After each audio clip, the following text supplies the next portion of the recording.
Hello, everyone, and welcome back to another episode of The Bryce is Right. My name is Bryce Cornell, and I'm all about promoting positive atheism and secular humanism. And today we are talking pride. As many of you know, June is LGBTQIA Pride Month. It's kind of a mouthful when you say it that way. There's a lot of letters there, and we seem to keep adding more and more, but that's all well and good, and we'll probably talk a little bit more about that later. We have in our regular chat groups here, we have a guy who frequents Tang. His name is, he goes by Pavel D, but we're going to call him Paul for the purposes of this show. And he is going to be in our live stream talking about his perspective on LGBT pride and how that's impacted his life. And we also have Jesse Charlebois. I think I pronounced that correctly. If I didn't, he'll correct me later. And he's going to be coming to us from the UK. He also identifies as a member of the LGBT community, as does Cindy Plaza, a fellow Promethean of mine, co-creator over at Promethean Secular Frontier. And she is trans. So we have a panel full of LGBTQ members, and we're going to have an interesting discussion. For everyone's information, this portion of the show is a pre-record, and we had to do that to accommodate the different time zones that people are in. Everyone's kind of from all over the world. So we'll probably go for about an hour on the pre-record, just kind of getting everyone's stories. And then later, I'll open up the chat with me and Sunny during the live portion to just kind of make it a little bit more interactive. So as I said, we are at the end of Pride Month. This is basically a time to admire the contributions of LGBTQ citizens from around the world, to reflect on the struggles faced by the LGBT community, to celebrate our unique identities, and really to promote the normalization and destigmatization of the LGBTQ plus community. And I think it's also a time to kind of hope for the future acceptance and future elimination of intolerance and injustice. That's what it means to me. And so I'm excited about talking about it with all of you, and hopefully we get to shed some light and learn something new. So all that being said, without further ado, let me bring in the guests, Jesse, Cindy, and Paul. Come on down. You are the next guest on Bryce is Right. How's it going, guys? Great. Doing great too. I'd like to buy a vowel, please. No, that's the wrong show. Sorry. Oh, I'm sorry. I'm from England. What do we know? We don't know anything here. Yeah, that's true. No, that's funny. I appreciate that. So the first thing I want to do is kind of go around the room and have the audience get to know you guys a little bit better, because I think for all of you, this is the first time you've been on this show. And so let me start with Paul, who your screen name is Pavel D, but you were telling me something about the spelling of your name and the pronunciation. So first of all, what is that? Oh, when I was just coming up with a name on YouTube, I think I was like chatting on the Atheist Experience, and I just put the V instead of the U, and that's kind of like a Latin thing. And some people catch on to that, and some people don't. So it's just always it's kind of one of those things to see if somebody can pick out that it's actually just Paul instead of Pavel. And most people can't. Most people say Pavel. I had no idea.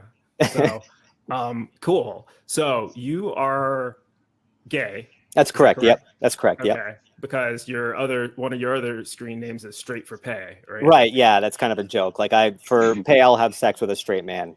Kind of thing. That's the joke there. Awesome. So, and you are from the United States. Yeah. Okay, and then we'll dig a little bit deeper into the background, but I just kind of want to do a basic introduction. Jesse, you are coming at us from the UK, if I'm judging your accent correctly. Well, that was actually something I was going to talk about identity and stuff like that. But yes, you are judging correctly, yes. Okay. Are you British by birth? No, I was born in Canada, in Montreal. That's what I thought. So I have a French-Canadian father and a British mother who'd immigrated to Canada, who had a sordid sort of past in England.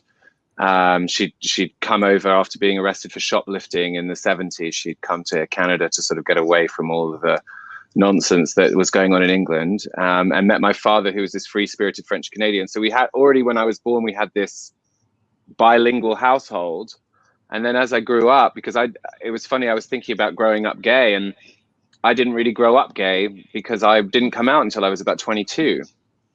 So it was a different situation for me. And I was also bilingual. I'd lived both sides of the Atlantic. So I was bi-countryed or bi-cultured. And it was, yeah, so But all not of those bisexual. things kind of, yeah, I was bisexual because, I slept with women. I was married to a woman, when we moved to Canada together. Although we were lovers, we never intended to get married in the traditional sense, but because of the immigration stuff, we got married in Canada because she was British, but originally from Kenya. So she was another world baby like me. And so, yeah, people ask me about my accent all the time, funnily enough, because some of the time I'm going, oh, hello, how do you do? And sometimes I'm going yeah, girl, sure, I love that stuff. It's great, because they're both, they're both part of my culture, being North American, being, British, and tonight England won the football against Germany tonight, by the way, big thing for us here. Yeah. And and that's kind of cool, I'm into that as much as I am into watching the news in America and crying about Donald Trump and all that kind of stuff. So right. So and just to get my sense of your identity straight, no pun intended.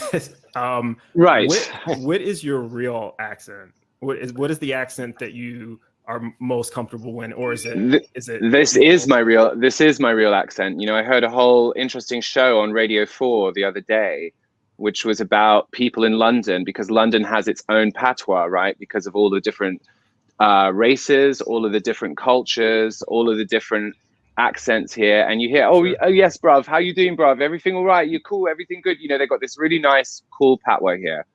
And that's called code switching, because the people who speak that in their, council estates and downtown with their friends at the club, they say, hey, bruv, how you doing? But when they go work at the O2 shop or the at Tesco's, they say, hello, sir, can I get you a, piece of lamb?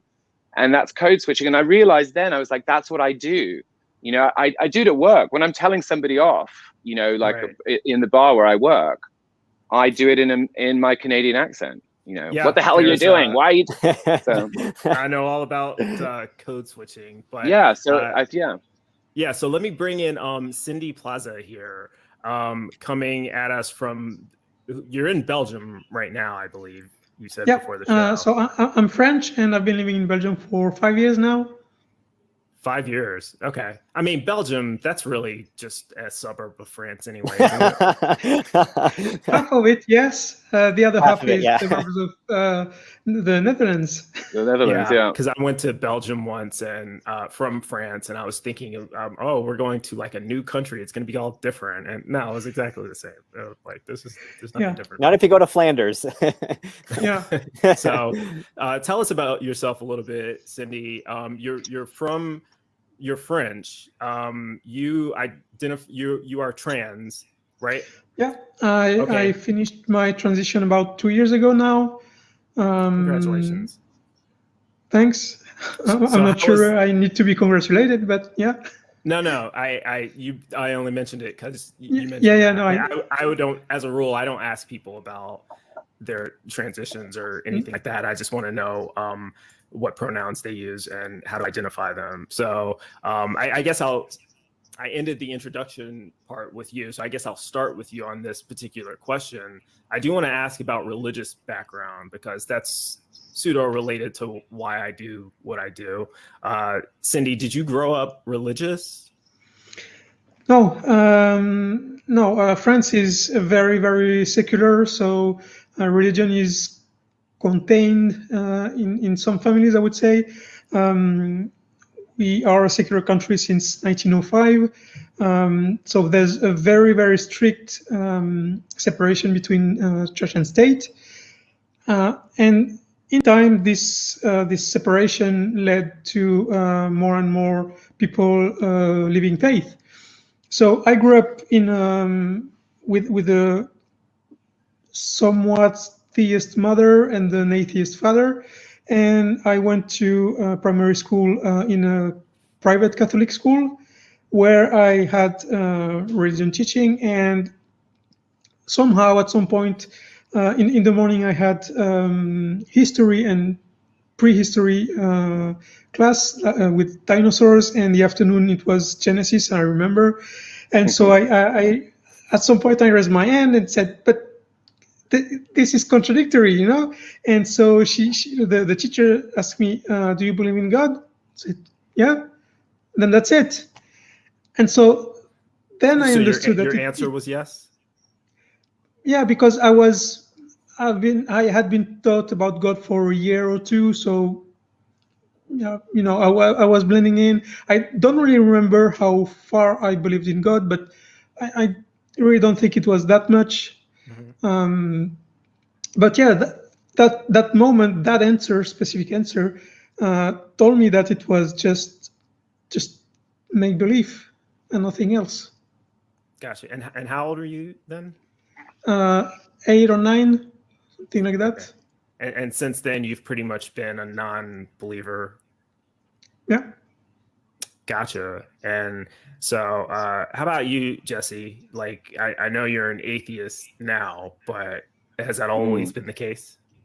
I think so. I mean, it was one of those things. I mean, Quebec is very secular, much like France in that sense, although it's, of course, like France, got a very Catholic background. That's the sort of background religion. Like in England, it's Anglican, and, you know, in America, it's a lot of places baptism or whatever.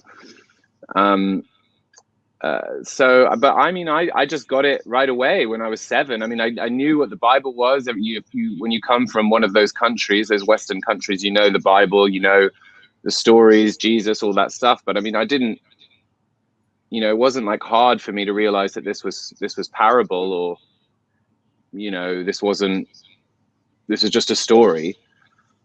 So How I never strictly was it enforced on you, or was it? Well, it wasn't. I mean, my parents, you know, I mean, my dad, I suppose, was a lapsed Catholic, and my mother, I suppose, is a lapsed Anglican, if there can be such a thing. But I mean, my parents never brought me up religious. I was never baptized, christened. I never had a bat mitzvah, even though, you know, none of those things happen. I never went through any of those rituals, you see, because my mother was she'd come from this very weird British class structure, you know, religio/class, crypto, you know, those things mixed together as they do in all societies. And she'd come from that. And when she came to Canada, it was a fairly classless, open society, very tolerant and new for her. And so she brought her children up, the 3 of us, in a way that was kind of make your own mind up. Right. So, you know, it wasn't hard to realize that Noah's Ark wasn't a real story if you knew. You know, when I was a kid, I also got brought up knowing what geology was. And, you know, you get brought up knowing these things, you know, what the world is. So one doesn't fit with another. Gotcha. You know, kids know when they're 7. It's not hard to say, oh, well, you know, there was dinosaurs 65 million years ago. And there's also some people who believe that the earth was created 6,000 years ago. You can make your own mind up. Most kids make the right choice. You know, you'd be surprised. Some of that may be regional. I would hope. Yeah, me too. I would hope. But reality has taught me that a lot of these things are cultural and regional. I get it. Yep. And I want to ask Paul about, because you're American. What was your experience like with religion? Did you grow up in a particularly religious environment? Was your family secular? How did that work for you? Well, actually, my parents were immigrants from Scotland, and they were Catholics, actually Irish Catholics that had grown up in Scotland, and we had gone to church every single weekend. I think I went to church. We would go on Saturdays just because my dad worked on Sundays. So we went to church every Saturday up until I was 18. However, by the time I was about 11 or 12, I kind of realized that this was really bizarre. Didn't make a lot of sense. You know, I started realizing, you know, that I was gay or bisexual at the time. When I was younger, I considered myself bisexual. And you would see these people on TV, some of these religious people that would come on, like Pat Robertson or Jerry Falwell.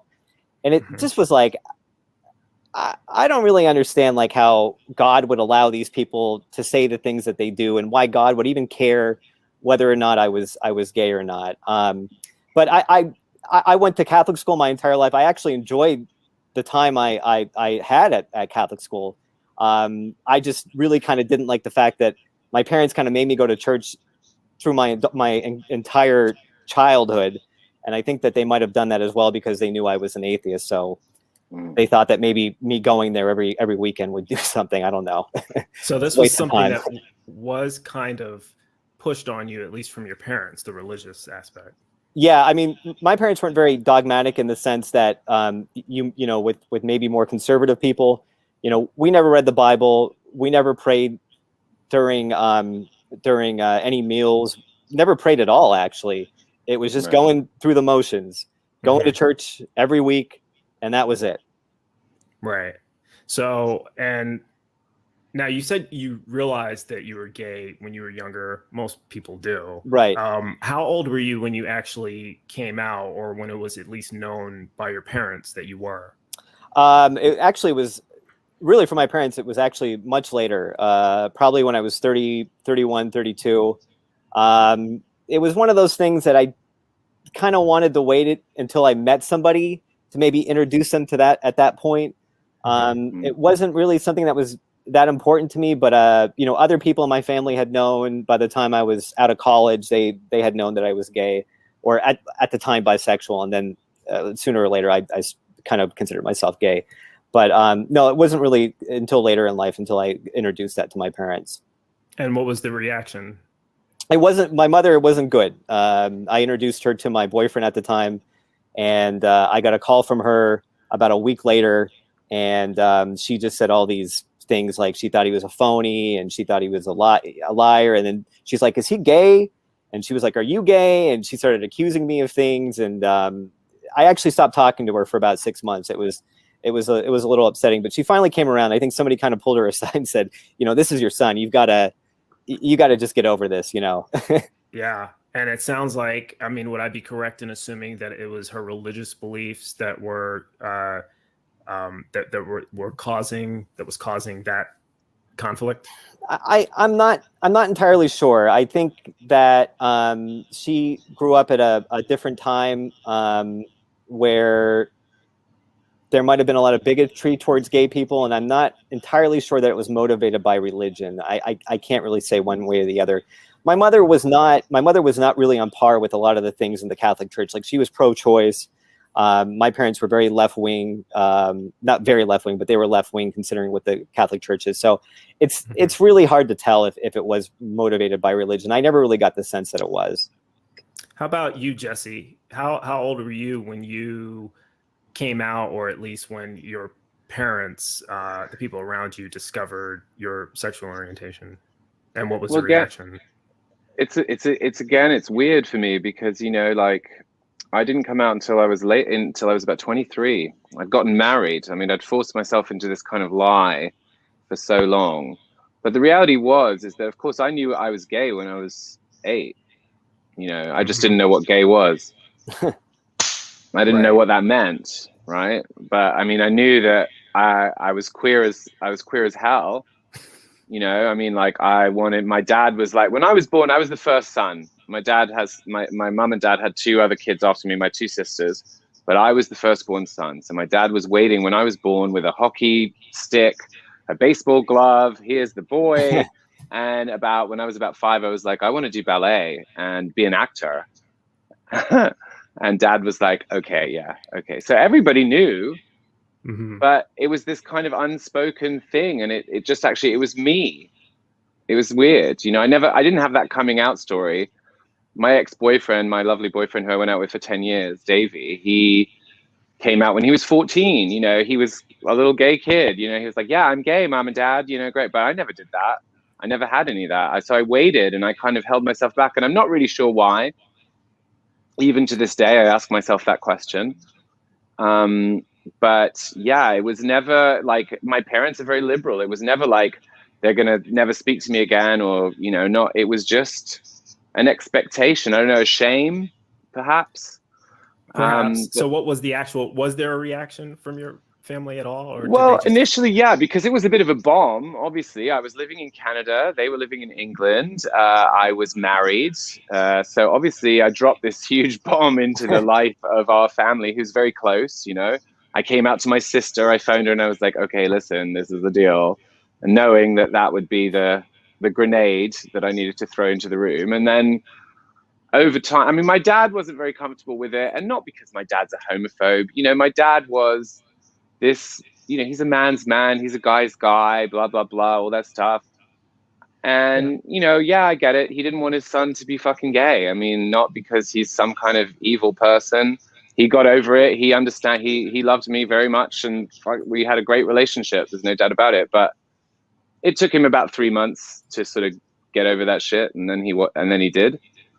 And my mom loved it. It sounds like everything is worked out okay in the present, at least. Yeah. Cool. Yeah. Good. And what about, just for my own curiosity, because I did live in the UK for several years, but it was years back, and I just kind of want to get your take. What do you think the average citizen's take is on LGBTQ people?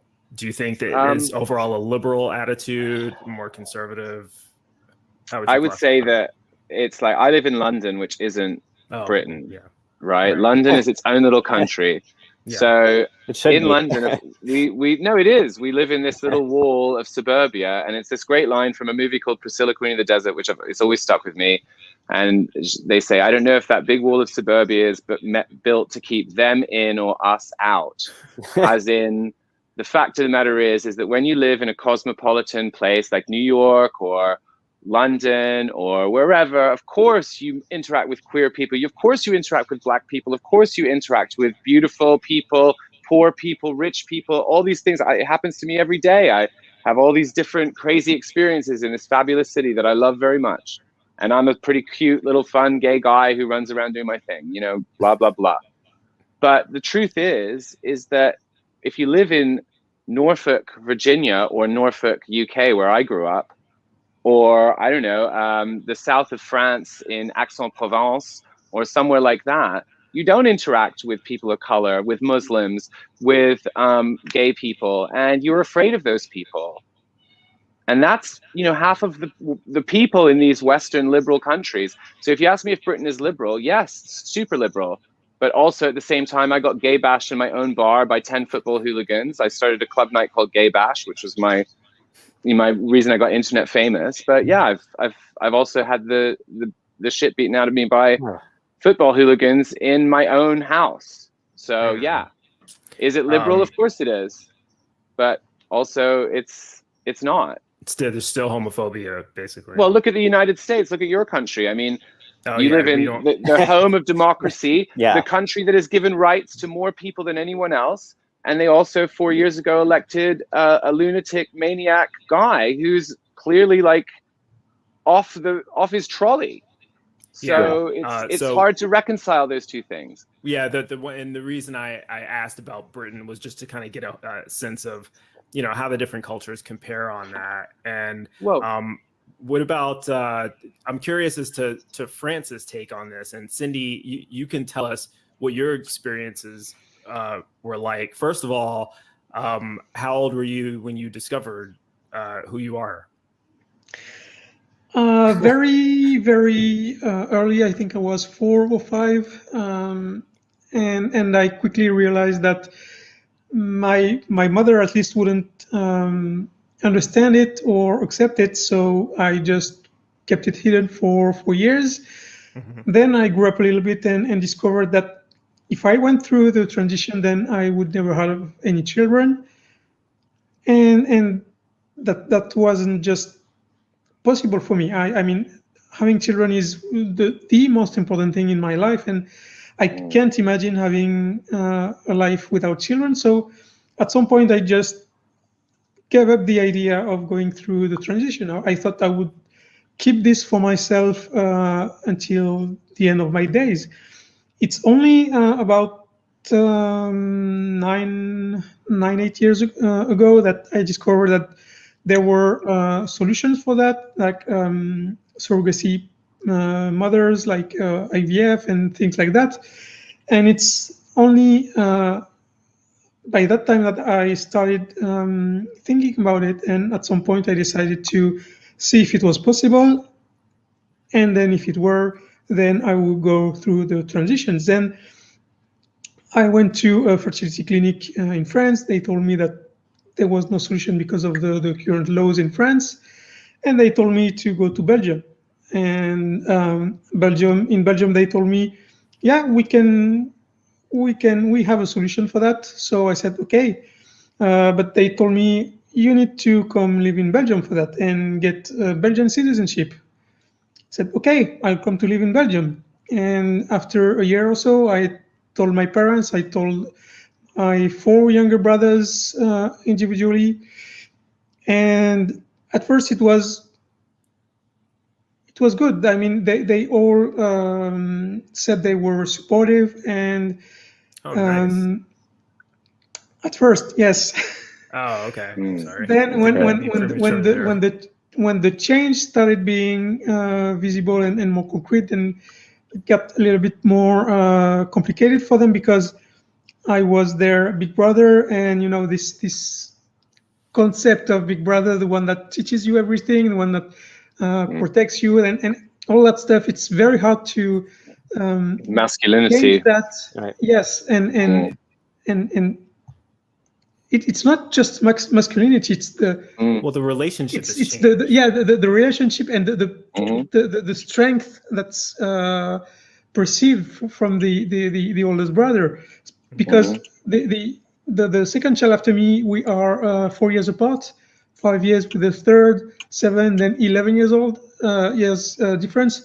So I'm way older than them. So there's also this that right. But recently things got much better because of things that happened. You can have a little overview of this on my channel. I made a couple of videos about this, but it's getting better with my brothers. My parents, not so much, but that's because of me at the moment. But yeah, they learned when I was 36, I think. Right. Okay. And so the hesitancy on the part of your parents is not based on any religious attitudes that they may have, just difficulties in they're accepting the new nature of the relationship, that sort of thing. Yeah, I think in their case, it's just this idea that you have a son and now you realize that in fact you had a daughter, and that's very hard to comprehend for especially the parents. So so yeah. However, in France, surprisingly, France is a rather conservative country. I mean, the population is rather conservative. Yeah, and it's surprising because, we, like I said, we've been secular for over a century, and so you'd think that religion has lost its grip, but it's like the conservative thinking of religion, meaning that knowledge comes from only one source, and this is the source of power, and everything has to say like this. This conception stayed in the French population, and so there are much more aggressions towards trans people or gay people than in Belgium, for example, which is very, very much more tolerant, or the Netherlands.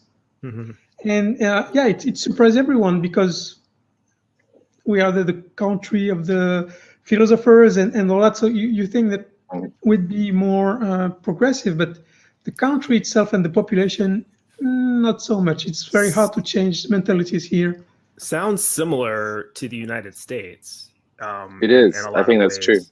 I mean, after all, France did give us the Statue of Liberty, so you know, France is the U.S.'s oldest ally, I think, ever. But so equally, the person who finished second in the presidential election at the last French election was the nationalist, from the Nationalist Party. So I mean, lots of Britain just left the EU. I believe it's the second time that she's gotten that close to becoming president. Correct. It's a threat. It's a big threat. I mean, that's right. Yeah. So I do want to talk about homophobia and transphobia. Let me go back to you, Paul. How do you, first of all, what does Pride Month represent to you? Because at the beginning of the show, I went through this spiel about what I thought it represented, but what's your take on LGBTQ Pride Month? And what is this month to you? Well, I think it's a good question, because you do hear a lot of times, and you even hear it from some gay people. It's like, well, what do you have pride in? Why do you need to do this? Why can't we have straight pride? And if you want to have straight pride, you can. It doesn't really matter to me. But really, what it means to me is that there was a struggle, and there still is a struggle, and there was a movement of people who fought against the oppression of the 50s, 60s, 70s, 80s. And the people who fought alongside us, the people who are the allies of us. And it's the idea that we understand that we must fight oppression and to celebrate the past, but to remember that there's still a long ways to go, including I'm not sure if you're aware, there was a law passed, an anti-gay propaganda law in Hungary recently that just passed. I wasn't aware of that. Yeah, and the sad thing is, if I remember correctly, the vote was almost unanimous. There was one person that voted against it. So there's a lot of homophobia thanks to Catholic fascism that occurs in a lot of Eastern European countries, and then of course in Russia with the church there, with the Russian church as well. There's a lot of homophobia. That one. Yeah. So. It's both, it's a celebration, like I said, of the struggle and of the people who are our allies, and moving forward, and people have these sorts of celebrations for other causes as well. So I just kind of wanted to get that out there, because a lot of people, very ignorant people, a lot of times will go, well, why can't we have a straight pride? Why do you have to have a gay pride? Or why do you have to push your agenda towards us? And it's not really about that.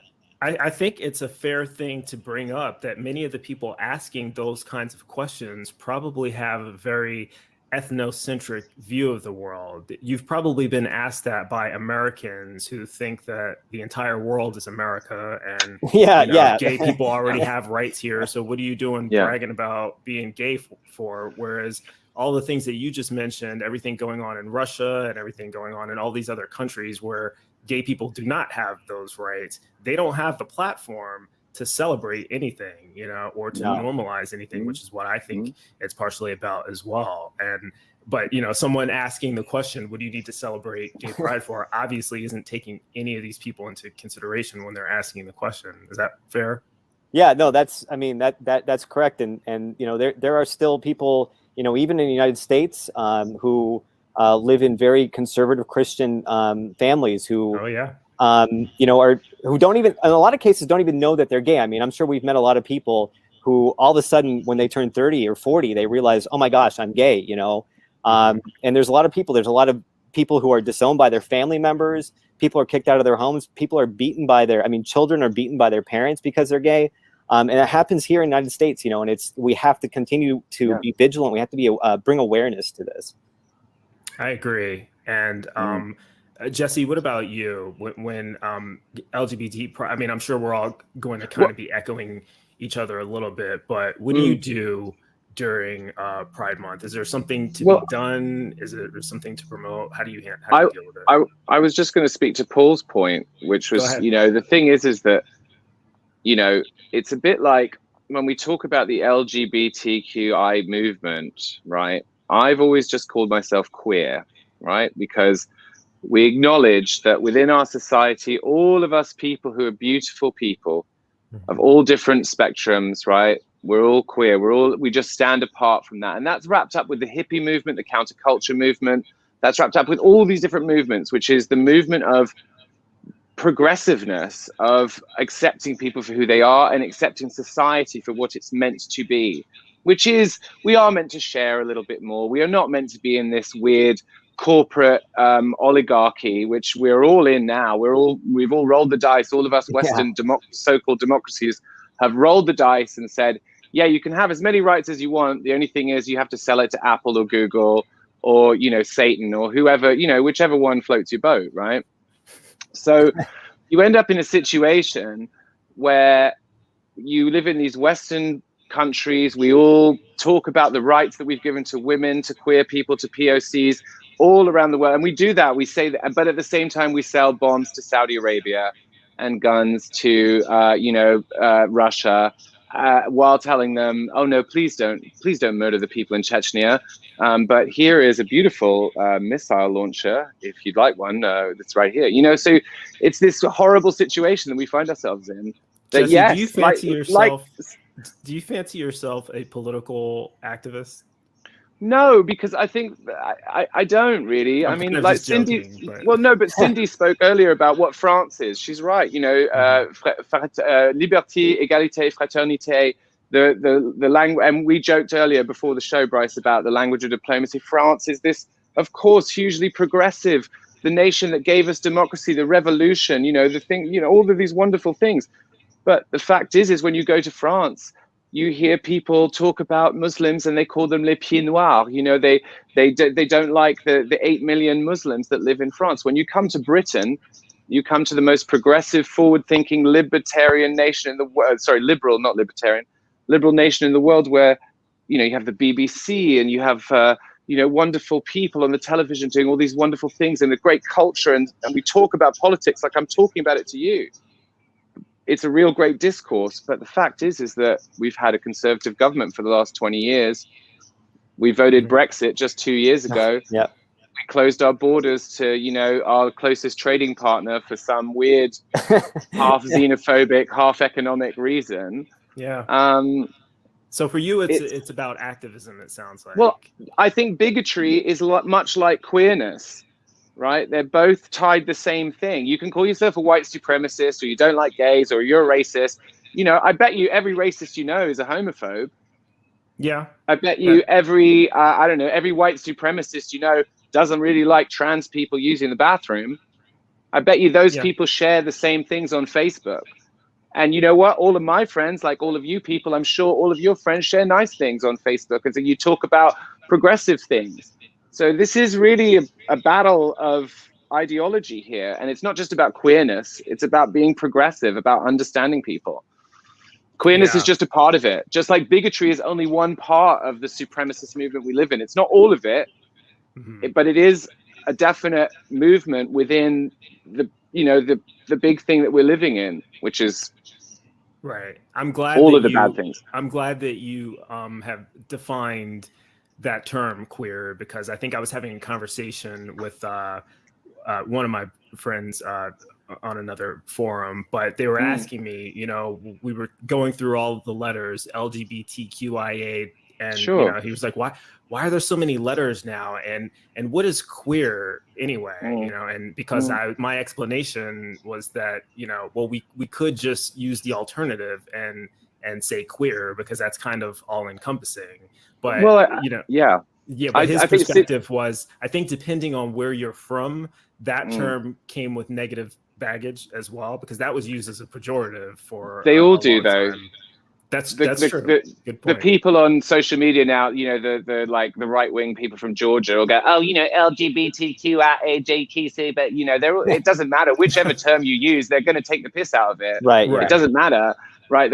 What I'm saying is that queer encompasses all of us, like, because I know my trans friends, and maybe Cindy can speak to this more than I can, to be fair, but I know that we've reached a point when we've all been lumped in together since the beginning of the LGBT movement, you know, Stonewall riots, etc., and what has come from that. We've all been lumped in it together. But the reality is that my journey as a gay white man from London is not the same as my trans brothers and sisters, right? They're on a completely different journey to me. Now, of course, it's easy for straight culture or heteronormative culture has done that to us as well. They've gone, oh yeah, they're all together.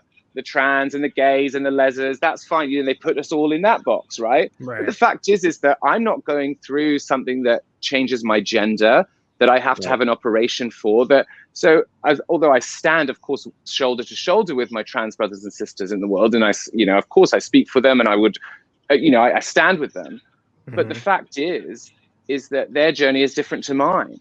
Yeah, I want the same rights for us. Mention that because that's a perfect transition, and I will say that being a gay white man living in a liberal country, it still comes with its own challenges. The fact that you're gay and not everyone is accepting you, but that's different from being a gay black man or a gay black man in a conservative country, or just a black man in the United States, or just a black man, right? Yeah, right. Yeah. So, when talking about the trans community, Cindy, I want to go to you because before we do that, may I just ask? Sure. I know we're not entirely live, but I've made a really rookie mistake, and I really need to pee. That's fine. I've made a rookie YouTube mistake.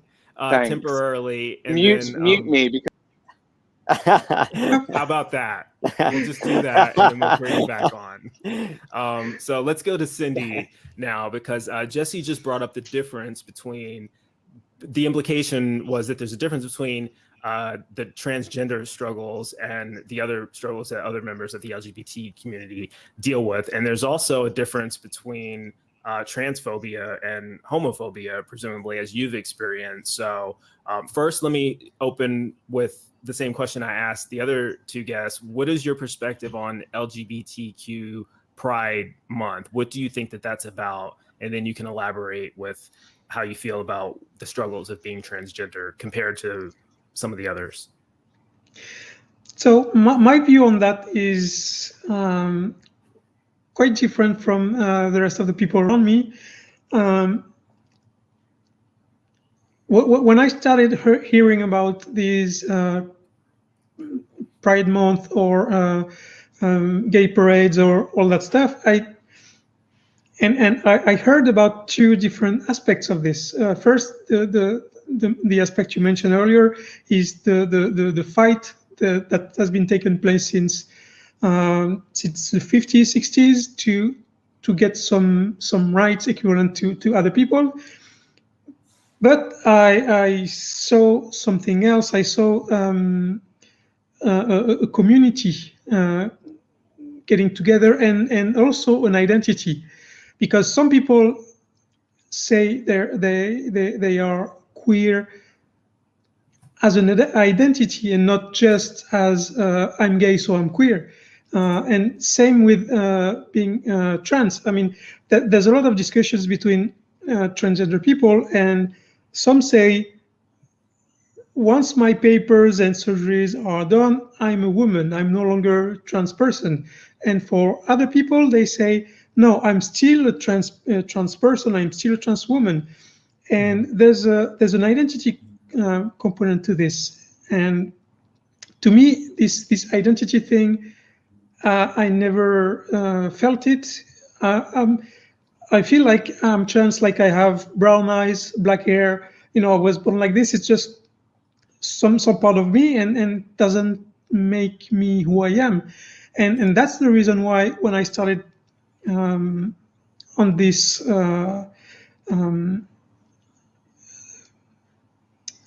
critical thinking journey and talking about religion and all that stuff, I had the same thought that Jesse was talking about just a few minutes ago.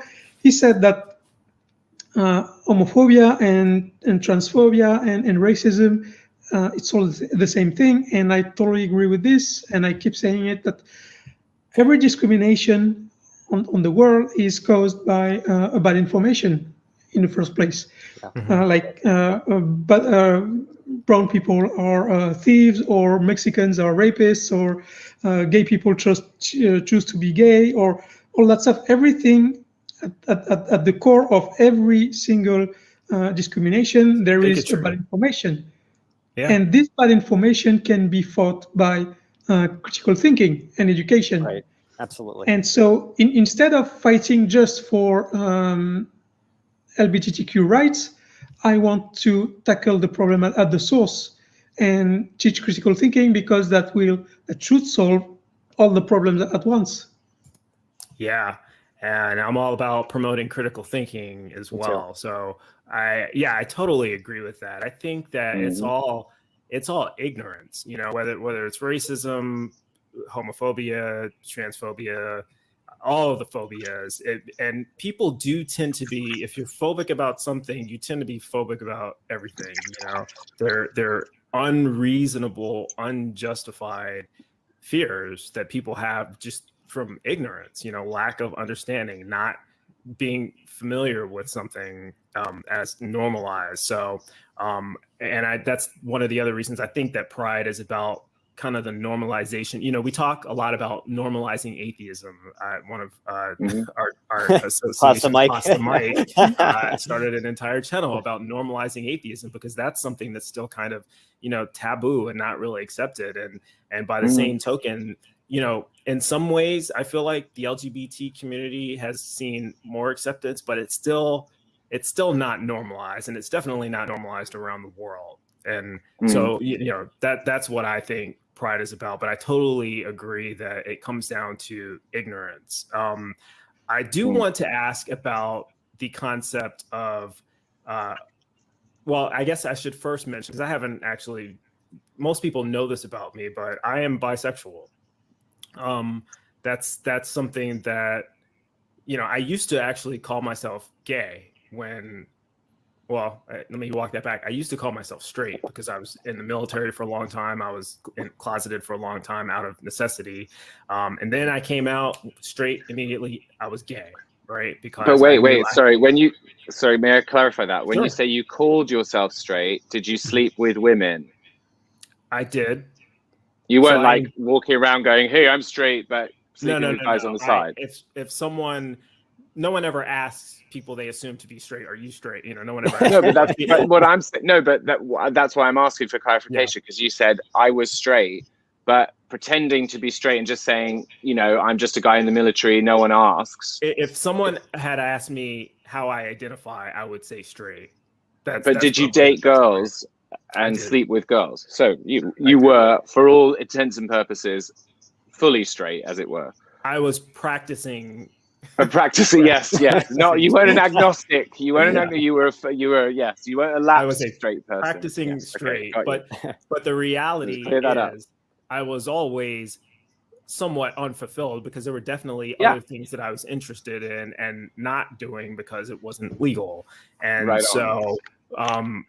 getting to the point where I realized that, oh wow, this is legal now. I don't have to pretend and lie about what I'm interested in. I can actually do some of these things. In my mind, that was just, okay, I'm gay, you know. And so I just, legal in the military sense. Yes, yeah. Right. That was the reason. That was the primary reason. No, I get it. But it was kind of like, once that light went off or on, whichever way you want to look at it, then right. Now I had the opportunity to explore this aspect of my life and my sexuality. Really, you could say that I was confused for most of my youth. I mean, I always knew I had an interest in both, but I knew that the interest, just from religious and cultural influences, having the inclination towards one was bad. So I never pursued it and just kind of denied it. I was also taught this idea that people aren't really, that bisexuality is not really a thing. You're either gay or you're straight. Yeah, you know? I did want to ask about that. Where I'm going with this actually is the concept of bi erasure or bisexual erasure. Have you guys ever heard that term before? No, I haven't. Okay. Yeah. And basically it's what I was talking about, this idea that you have to choose one. You have to pick one.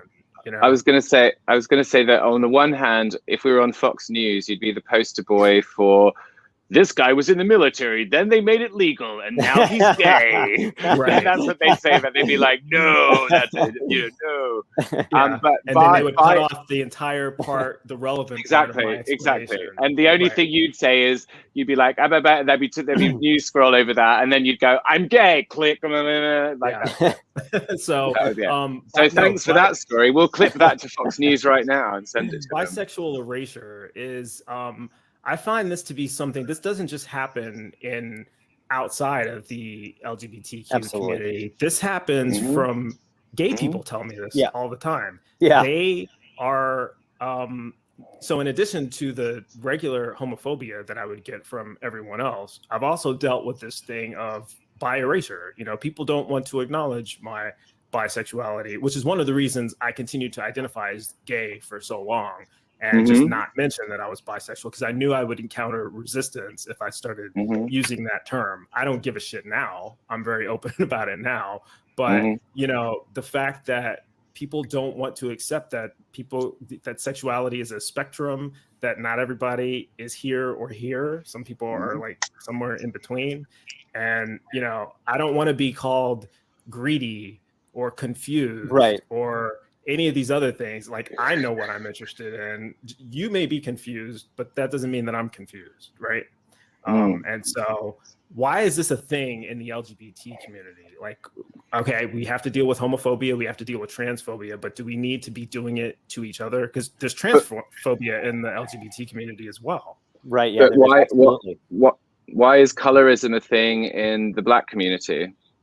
We do it all the time. We do it to ourselves. We do it to ourselves as well. You know, we're always doing that. Why are trans people marginalized with white gay men all the time? Why is that always a thing? It's just it's bullshit.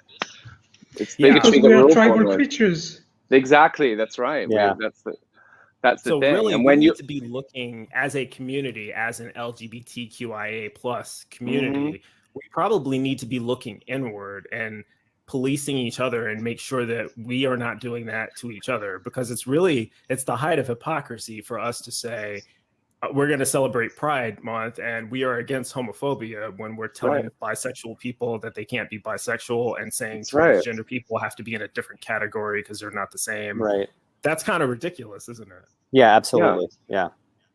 So do you guys see this getting better? Is the stigma going down? Is it leveling out? Is it going back up? Is it getting better, I guess? And let me go to you, Paul. Well, as far as bisexuality, I mean, I as I said before, when I was growing up, I considered myself bisexual for a very long time. So I did experience that, where people say, you're not bi, you're gay. You know, like they would tell me this all the time. Now I happen to have something happened to me. I don't know what it was, but I just ended up just being gay around the time I turned 30.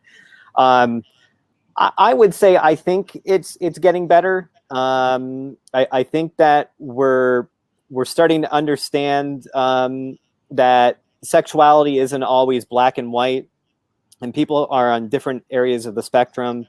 So, and of course, with trans awareness, I think that, you know, as well as that, the way that people are seeing the oppression that comes from the right, and even some people who are atheists themselves. I mean, like Richard Dawkins as an example. You know, I think people are calling it out, and I do think that we're moving in the right direction in that sense. Yeah. How about you, Cindy? I have you to can speak disagree from the here. perspective of someone Oh, no. in France or Belgium as well. No, because I agree that that homosexuality is disappearing slowly, very slowly, but Homophobia is getting better, but transphobia is getting worse, because those people who are policy toning regarding homophobia, they can just express their anger or their hate, so they move towards transgenders. If you look at the last 2 years, whether it's in the US or in the UK, there's been a lot of laws to either prevent trans people from using bathrooms or going into sports, or even being out as trans. In the UK, in 3 weeks ago, all care for trans kids has been removed from the NHS. So it's in the Anglo-Saxon world, it's definitely getting worse for trans people. I don't think it's the case for Western Europe, like France, Belgium, Italy, Germany, Spain, all that. I think this is different. It's very slowly getting better. But yeah, in US and UK, no, it's getting worse. Yeah, and perhaps I misspoke. I mean, maybe Cindy can speak to trans issues better than I can. And now that she's brought that up, I just wasn't thinking about that when I said that, with the issue in the UK and some of the bathroom bills in the US that have been proposed. Right. I want to ask you guys, do you think that issue is getting worse because it's being recognized now? Because 20 years ago, the idea of a transgender person almost seemed fringe, at least in this country. I remember when there was no public acknowledgement of transgender people, they were just called gay, you know? Right. He dresses up like a girl, he's gay, you know? They didn't say that they were transgender. I mean, the transgender people knew, and maybe they talked about that with their doctors and counselors, but just in pop culture, that wasn't a thing. There was just, you were just queer, which meant gay or lesbian.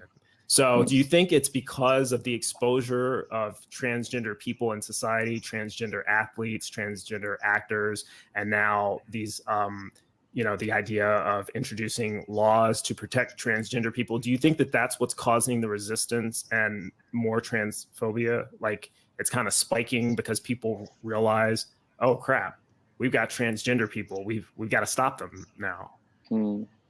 Like before, they didn't know. They just thought everybody was gay. But now that they're trying to be transgender and I don't want to. Sorry, you go, Cindy. You speak. Yeah, you go. Thanks. I think there are two factors. The one you're describing is definitely something, but there's also the fact that, and it comes down to what I was saying earlier. Is when you have any phobia and you cannot express it, because at some point everyone could say racist things and nobody cared, but now you can't. So the people, they just didn't die, or they didn't just change their mind. It's just they're not speaking it anymore. So when they cannot speak about this anymore, they tend to feel victimized, and they tend to transport this expression in another way. So whether it's voting on more and more on the right, whether it's by violence, or and I think that's partly what's happening here. It's for a while racism was forbidden, was allowed, was the norm, and now it's impossible. Then it was gay people who you could say fag as much as you wanted, and now you can't. So you've got to move to something else. And so I think that's one of the problems here. Yeah, and go ahead, Jesse. You wanted to say something as well. Well, I was just going to say, I think it also comes, we're at a time when lots of marginalized societies, different journeys are coming to a head. So, you have, with trans people, you almost have a new set of laws that are being written for all of us, right? And some people, of course, more conservative people fear change. They fear a movement towards something different. And more progressive people like us, obviously, we see it as just part of society. Okay, sure, we're going to have to do this. That's what we're doing now, everybody. Okay, that's what we're doing. And we're shocked when people say, well, wait a second, why are you using my bathroom? What's going on? We of course, as liberal people, we say, wow, that's crazy. What do you mean? You know what I love about you, Jesse? Whenever you are imitating someone on the right, side, they're always from Georgia. You go straight to the accent that I use whenever I'm sorry. I'm sorry. No. Bill Hicks. It's funny. Bill Hicks is my hero. Bill Hicks is my hero. He's like my. It's funny to me because I kind of do the same thing when I'm imitating someone who's a really religious person and making fun of atheists. I always go to that accent. It's the pastor voice. It's the pastor voice. Yeah, but it's like, you end up in a situation where you're like, there are, look, I mean, even those, like in England, and I'm sure, Cindy, you've heard of these people, the TERFs, right? The trans exclusionary radical feminists, right? They come to Pride. They don't consider trans to be women, blah blah blah. The whole fucking thing, right? And I hope I'm allowed to swear. Sorry, I do that. Yeah, well, it's too late. Okay. So I know. I've been swearing since the beginning. But I meant to ask before, but no, you're good. Okay, good. But yeah, you know, they come and they disrupt things and they make people uncomfortable.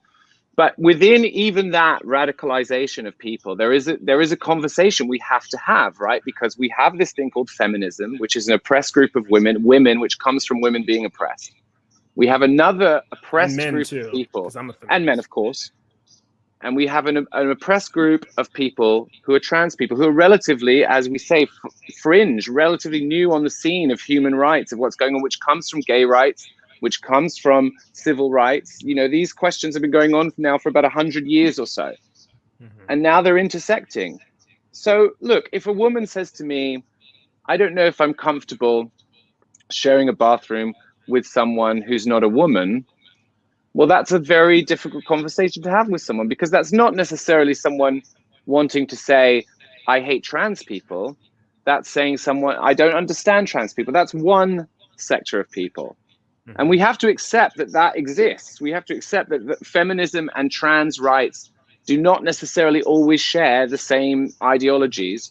And we're going to have a conversation as rational people, as progressive people, and say, right, well, what is the answer? However, that doesn't mean that having that conversation makes you transphobic. And I think a lot of us are fighting about stuff within the gay, trans, women community right now about these rights and about these things, who are not all on the right. And we need to have a real conversation among ourselves about what we want, what we're asking for, what it is to be a woman, what defines a woman, what defines a woman's bathroom or a men's bathroom. What are we saying of you? Because these things have been, you know, these things are so old. Right. You know, we haven't had this conversation before as a society. So it is going to be difficult for a little while we have this conversation. Yeah. So we've come to kind of the tail end of this portion, but I do want to ask you guys a final question, just to kind of maybe end it on a positive note, so to speak. And I'll start with Cindy this time. What do you think is the biggest misconception that people have about sexual orientation or gender identity? If you could teach people something, what do you think their misconception is, and what would you teach them? Can I make a drawing quickly? Sure. To explain this? Do you want me to go to someone else while you draw? No, it's I'll draw it in front of the camera. Okay. This is the talent portion of the show. What have you prepared? I'm getting my violin in just a second. So I have no talent. It's not really a drawing. It's just a schematics. So I'm working on an infography to show those different concepts. So imagine you have a star, 5-branch star. So one of the branch is sexual orientation. The second one is sexual behavior. The third one is gender identity. The fourth one is gender expression. And the last one is, of course, biological sex. So, except for biological sex, all of those branches, you are born with, let's say, a potential. And so for sexual orientation, the potential can be big. For sexual behavior, it can be very small. For gender identity, it can be more here. And gender expression, it will be here. So those 4 concepts are not linked to each other, meaning you can have sexual orientation and sexual behavior different. You can have gender identity and gender expression different. And inside this potential, then at each point of your life, you will be somewhere inside, and it can change during your life. Meaning, when you're young, you can be here, and then growing up, you can go down, and here you can be, but you cannot go outside your potential with which you're born with, and yeah, during your entire life, you can move inside your potential. Then there's the biological sex, which is not binary as we've been taught at school, but it's bimodal, meaning that if you take all the characteristics of sex, whether it's chromosomes, the organs, Hormones. the hormones, thanks, all these characteristics, they show a bimodal curve, meaning you have indeed most of the people inside two areas, but you also have people between them. And so far we haven't acknowledged those people because, that's an exception, but they still exist. And if we don't give them a label, or if we don't give them an identity, then they are forced to go inside the other ones, the two existing ones. And most of the time doesn't correspond to them. So we need to acknowledge those people who are outside those two bars, men and women, because they exist. And so that's what I want to explain, because this is taught nowhere. This is explained by pretty much nobody. And we need to be aware that those 4 and 1 things are different and they're not connected to one another. You can have a sexual orientation only to men, and gender identity also as a man or as a woman or other. We need to do a better job at teaching this, in my opinion. And this is one of the reasons why I mentioned at the beginning of the show that I would circle back to it, why that we've kept adding letters to LGBT. It used to just be LGBT, then it was LGBTQ, LGBTQIA plus, and there's criticism. Why do you keep adding so many letters? There's only 2 sexes, there's only 2 genders, etc. Obviously, that's not true, and we need all of these letters because anyone can fall on any point in that spectrum. There needs to be something that they can use to identify themselves. Someone who is a transgender female is not the same thing as a bisexual male.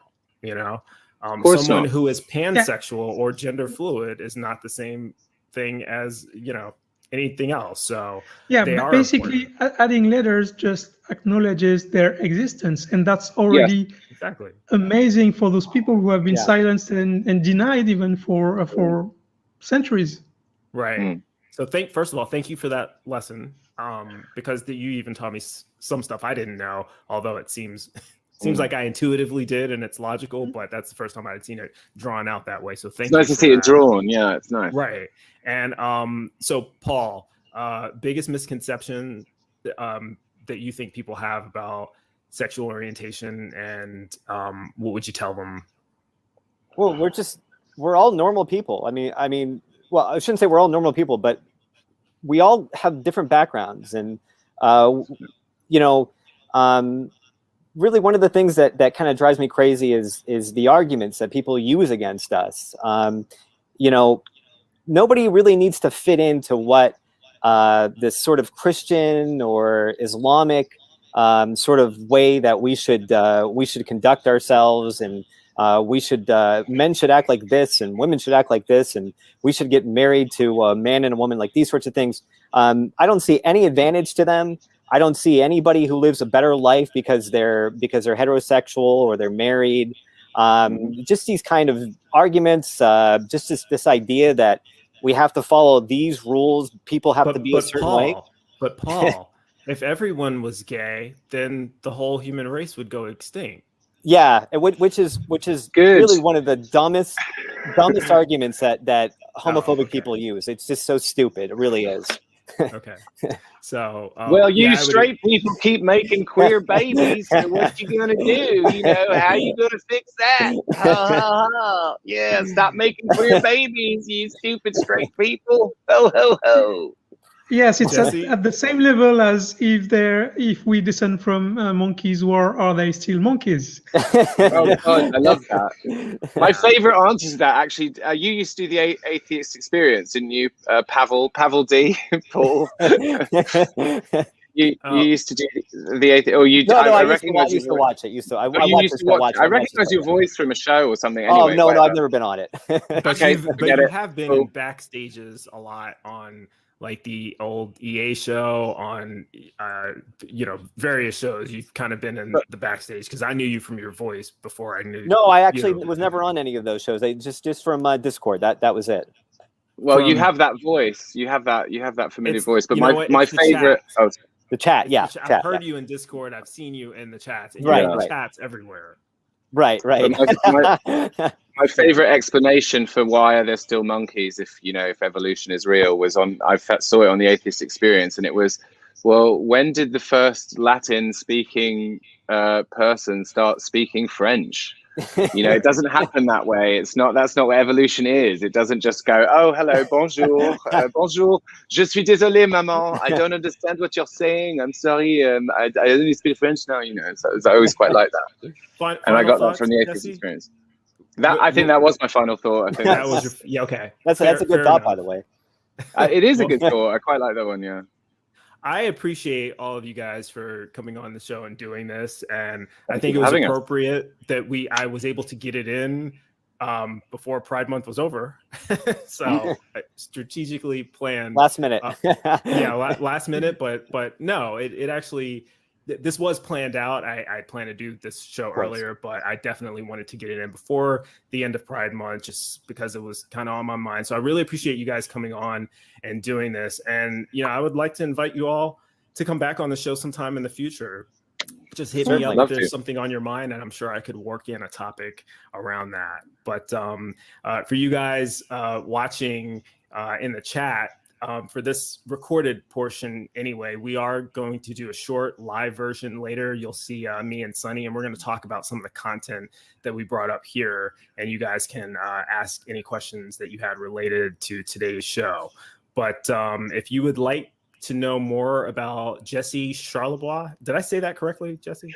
You did, actually. You can say it in French, it's Charlebois, but you can say it in English as Charlebois, yes. Thank you. So I prefer it in French. I do too, but I'm everything's better in French, babe. Everything's better in French. That's just how it goes. Even look at Cindy's name. Cindy's coming us to live from Cindy Plaza. I love it. You are quite the Instagrammer. Is that so? I don't think that's fair. No. I have about 17 followers or something. I don't even know. No, I just like change that. We need to change that. But I just enjoy Instagram as a medium because it allows me to, like, I did this thing a few weeks ago about corporate pride. Can I just make that my final thought, actually? Sure. Corporate pride. So the one thing I really do want to talk about pride is that I think that we need to remember that it's important that pride is a protest. It's a punk movement. It's a fucking counterculture movement. Okay. We're here, we're queer, get used to it. That is the chant that I always remember from all of the movies and all of the things I've ever been to. And that's what we're saying. And what I really object to, and what I've objected to for the last few years, I've noticed more and more is Barclays Bank, Raytheon, whoever, military industrial complex, evil corporations jumping onto our protest is not the way for us to move forward. I know it seems like it's normalizing us, but it is not normal, is screwing over poor people. Absolutely. With mortgage crises, ripping off young people with loans to student companies that they'll never be able to pay back. These things are not normal. These are the acts of a sociopath. We're normal. Us people who fucking dress up in dresses, who fucking wear little panties, who have our little fun time on Instagram and do all the stuff and dance on gay bars and drink lots of Sambuca shots. We're normal. Okay, it's not normal to exploit people. They call, what do they call economics? When people study economics, they call it the science of exploitation. And so we have to get away from having these people sponsoring our prides. And that includes Black Pride, Trans Pride. These things are protests. They are here for us to actually say we are here and we are queer and you better get used to it. So yeah, let's stop having any more Barclays Bank and whatever other horrible corporations you can imagine, because I don't really buy it. Amazon Pride, no thanks. I'm tempted to punctuate that with an amen or preach it, brother, but that would be well, the nature of my show. Just, it's all on my Instagram at Club Kid Realness. Just there you go. So we will have a link to your Instagram in the description when we before we air this. So appreciate you being on, Jesse. And Cindy, you have a link tree that has access to all of your social media, which we will have in the description as well. And we can also find you on Promethean, well, as a content maker for Promethean Secular Frontier. So fellow Promethean, if we will have the link to the PSF site. Any final thoughts you have? No, just go and what have can a we look find to on my your website?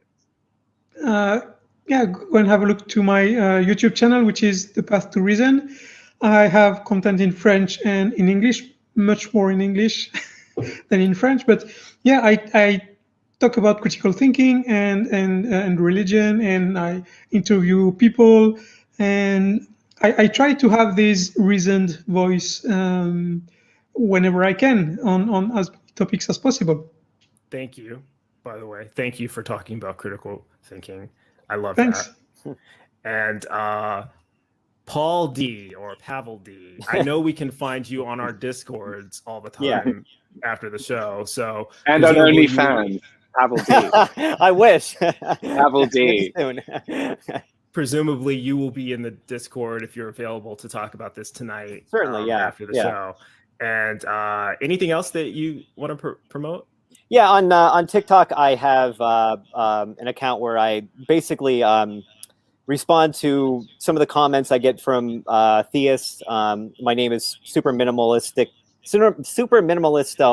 and I just basically respond, as I said, to just some of the arguments that people kind of repeat over and over again, but they never really have an answer for them. So I kind of pick up from that and kind of challenge that a little bit. Some of the things that Frank Turek or other apologists say. All right. Well, yeah. So you said on TikTok, right? Well, we're gonna have a link to your my TikTok. TikTok. We will have a link to your TikTok in the description as well. And I appreciate you guys being on. You're always invited back. And for those of you watching the recorded version, stay tuned for the live version where Sunny and I will talk to you guys about what your thoughts were on the show. And we will see you then.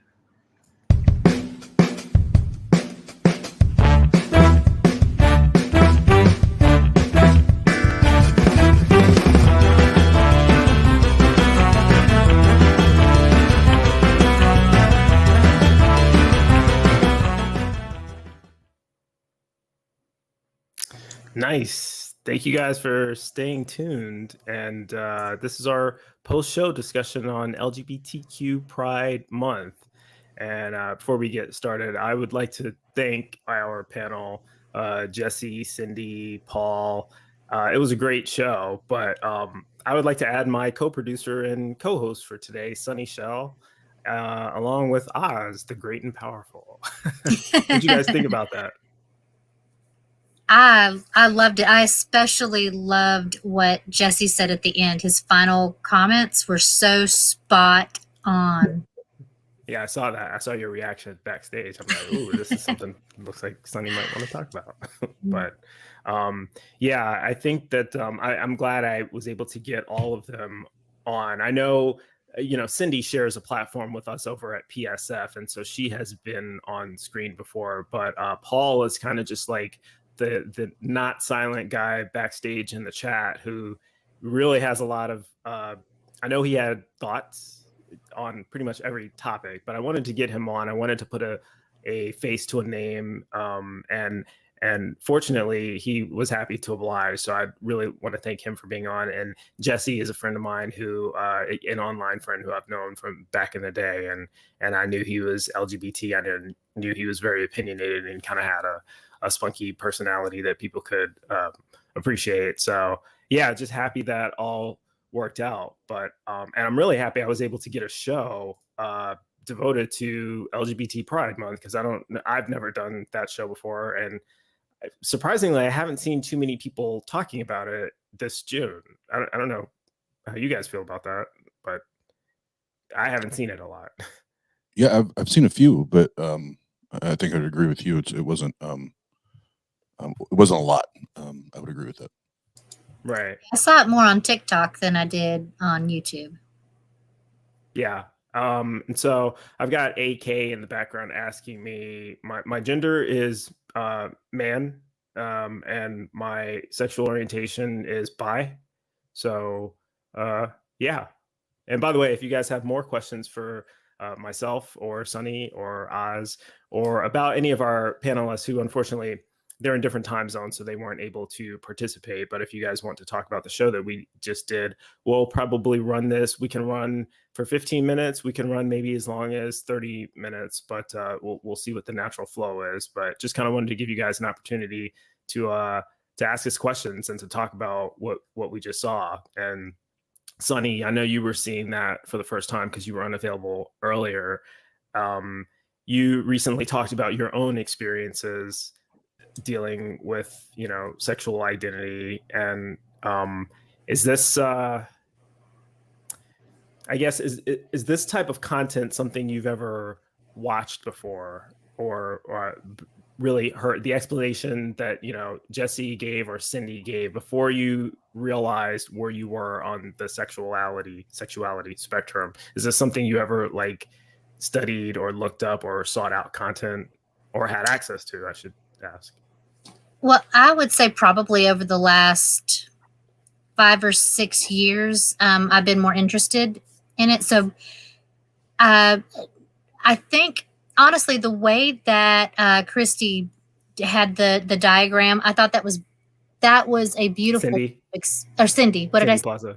Yeah, Christy, but that's fine. Oh, I said Christy. Sorry. Yeah. Sorry about that, Cindy. I didn't realize I had done that. But the way that she put that diagram up to kind of show how you can be, it's a spectrum, but it's not necessarily a linear spectrum. I think that was a great way of describing it. And I hadn't seen it that way before. So I think that was fantastic. Yeah, neither had I. And I think Oz, you were saying that as well, right? Yeah, that I think just very simple tools or formats or diagrams, like anything that to break it down for folks in general is like that's such a huge help or tool to use. So I hope Cindy keeps doing that, and I hope more people embrace that simplistic way of trying to lay it out, because I think we'll get more people to get that aha moment where it's like, oh, because sometimes if that's something new to you, it can be overwhelming and very easily misunderstood if it's not explained well. Yeah, and I got to give a shout out to some of the people in the comments, because we're just getting a lot of love right now from Secular Rarity and others. So yeah, I appreciate it. Oh, yeah, very sweet. We do this for partial. This is somewhat self-therapeutic or cathartic, and you talked about this as well before, Sunny, that one of the reasons why we do what we do, but it's also for everyone else. And I try to do shows and content that will speak to other people that maybe they haven't seen before, or at least I haven't seen other people doing it quite like this. So I know that this is something that I would have wanted to see before I had come out. So that's basically what I'm doing here. And Oz, you mentioned before we started, I invited you to kind of to speak on this because you mentioned that you were going to have the perspective of coming from a straight white male, which really I think is the perspective we need. Like, I want feedback from straight white straight heterosexual, that's redundant, but straight white males who with a former Christian background, or even current Christians, or other theists. That's the perspective. That's the demographic. I think I'm probably most curious as to how they are interpreting what they're saying if they're listening. So how do you think that would go over with someone who was where you used to be? Oh, that's yeah, like this kind of episode content that would be a no zone. Like we don't venture there, you know. And yeah, Bryce and I were talking after, you know, the recording earlier, and I have no problem talking about it because I'm not the same man that I was, you know, years ago. But I was raised where it wasn't. To be fair to my parents and pastors and things, it was never that like hateful, like they deserve to be, you know, killed, like some branches of Christianity try to say that, or Islam or some. Yeah. There's a lot. Yeah. It was more so a fear because because we don't understand it, we don't know it, you know, the fear of the unknown. And that's what I was telling Bryce. Wasn't that I had necessarily hatred or anything. It was just I didn't. I just stayed away because I didn't understand. I didn't know. Nobody ever educated me. And if I did have questions, it was like, well, we don't talk about that because that's a sin. That's a sin, and you know you know, that's between them and God, and we just leave that alone. You know, so now being where I'm at, you know, sharing with the panel earlier, I look back now and, you know, sometimes it's frustrating. Other times I get sad. You know, other times I get pissed because I look back now on how many friendships that I missed out on and how many relationships, you know, just could have been best friends with, you know, could have been my homie, you know, whatever. And I did not because of the way I was trained, the way I was taught.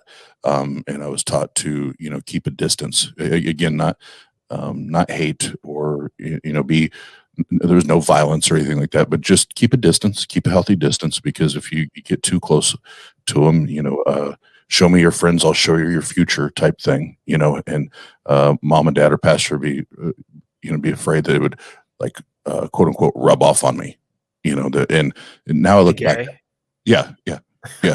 And now I look back, I was like, that is the dumbest fucking shit I've ever heard in my life.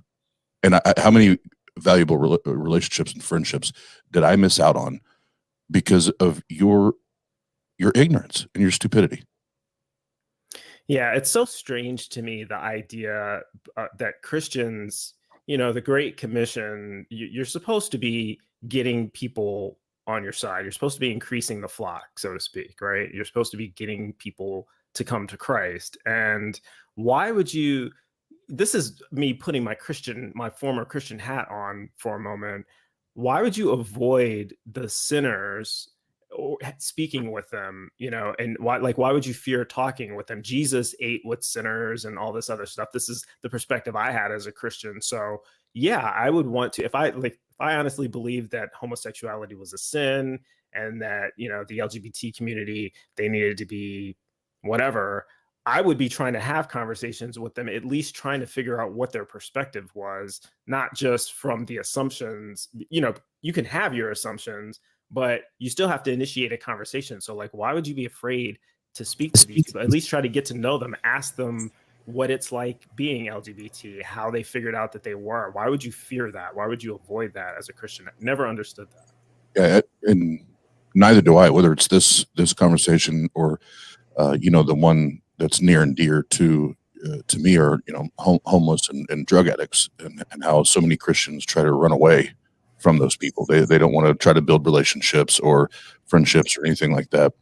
And you know, after we got done earlier, Bryce, we jumped off. I immediately started thinking about my buddy Alberto, and Alberto is from Colombia, and he is, like, hands down one of the most amazing human beings I've ever met in my life. And he worked for me and with me for several years, and he was one of those guys where as soon as he walked in the door, like, you didn't even have to necessarily know he was, like, you could almost sense the energy and the joy and the happiness, you know, when he walked into the room. Mm-hmm. And I loved talking to Alberto, whether it was business or personal things that, you know, was going on with he and his husband, and they just adopted a little girl, and they were, you know, and it was like it was amazing. And I oftentimes look back at my former self, and like I was saying earlier, I would have missed out on that friendship. And I still talk to him. I still talk to him today, I would have missed out on a friendship. And like I said a minute ago, one of the most amazing human beings that I've ever got to call a friend. I would have missed out on that had it been, my brain or whatever still stuck on that bullshit. So that's why, even, the fuck hate that's behind me. That's why I'm against all that. I want all of my friends, all of my, family, anyone, like to be able to be happy and enjoy life and not have to worry about, the hate and the bigotry and whatever. Like, just be your authentic self. And if you're happy, I'm happy. Like, why can't we operate like that? Yeah. You would think, in the interest of making the world a better place for all of us, gay, straight, whichever letter we occupy, which is something else I wanted to touch on recently, because just going back to the diagram that Cindy drew a little while ago that, we all said that we found enlightening. I remember, and I mentioned this on the show, that one of the questions I'm constantly confronted with by, I think, mostly haters is the difficulty of having to say all the letters, or the fact that we keep adding letters to LGBTQIA plus, and there's a lot of hate to that idea, which I think it's just an excuse to hate, really. I don't think that there's a real reason why you would be pissed off at that, but the letters are necessary, and they're necessary for the reasons that she just drew and illustrated. But you would have to understand something about gender identity, gender expression, sexual orientation, biological sex. I can't remember the fifth one, but you would have to understand that these are actually different things in order to make sense of, oh, okay, that's why there's a P way back there, pansexual. Never considered that before. That is not the same as bisexual. I thought they were the same, but turns out they're not, So just to compliment her again for that education. But going back to what you said, Oz, about your family, or the way that you used to be, rather, and that you would avoid people of that demographic because they were sinners. I just think that homophobia means irrational fear of, aversion to, dislike of, or discrimination against homosexuals and homosexuality, right? And so when you confront a homophobic person and tell them that they are homophobic, one of the first things that they will do is, I'm not afraid of gay people, but they've missed the point, because it's not that you're afraid of the person, you're afraid of what they represent. You're afraid of your reaction to it, or what you being near them means for you, or what they might do to society, or that their gay will rub off on you, or some stupid thing. You're afraid that you're going to go to hell for interacting with them. These are irrational fears, and that's why you are homophobic. You are afraid. You may not be afraid of the person, but you're afraid of the identity. You're afraid of the expression of it. You're afraid of how it affects society. Those are all fears, and so it's a justified label. And people, I don't know. They should. I don't know. I can talk all day about this, but I'm not going. This is not secular soapbox. This is the Bryce is Right. So, what do you guys have to say? No, it's an accurate definition. Period. And even when I say it, like, yes, I was homophobic. Now, the problem is, and I think folks have to understand that when you hear homophobic, that doesn't mean that therefore we are violent. Therefore, we want harm to be caused, or that's not. That, for some reason, when I do have these conversations, like, those two get connected. Where it's like, if someone's homophobic, that means they want people to die, or some type of harm or something to come.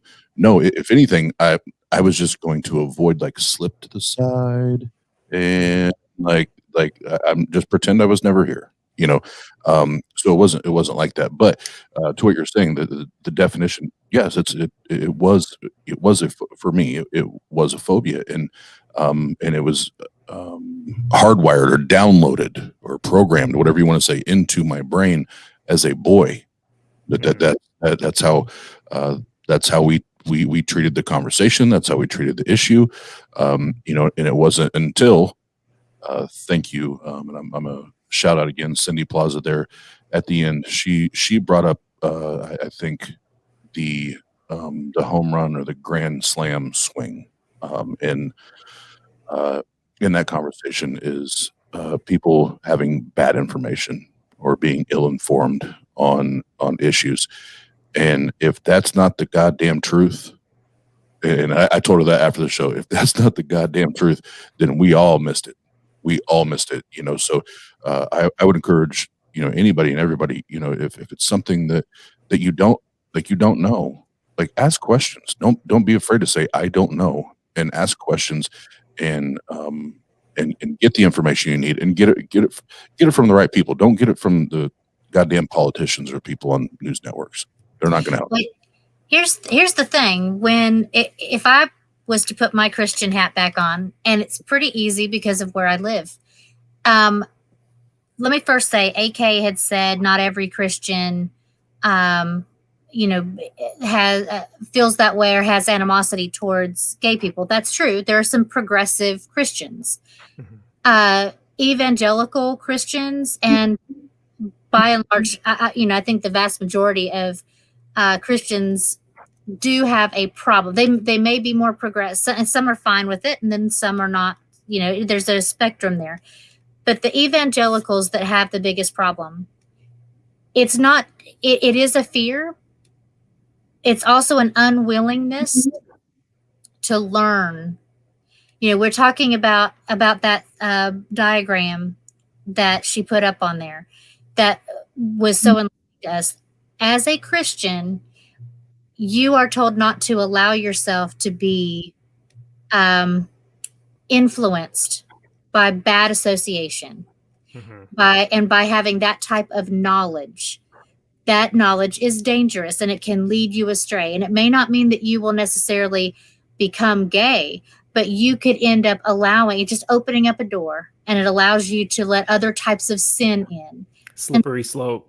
Exactly.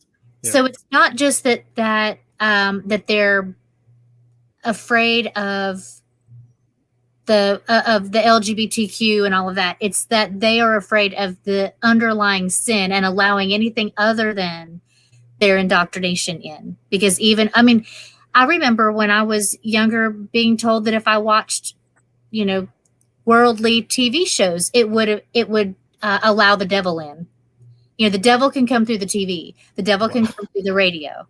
And, as a kid, I was scared to death because I thought literally there was going to be a devil coming through the TV. But what they mean is, when you listen to secular music, when you hear secular ideas, when you do any of those type of things, you're allowing that doorway to open up. And so that's an important thing to keep in mind with a lot of these, especially evangelical Christians.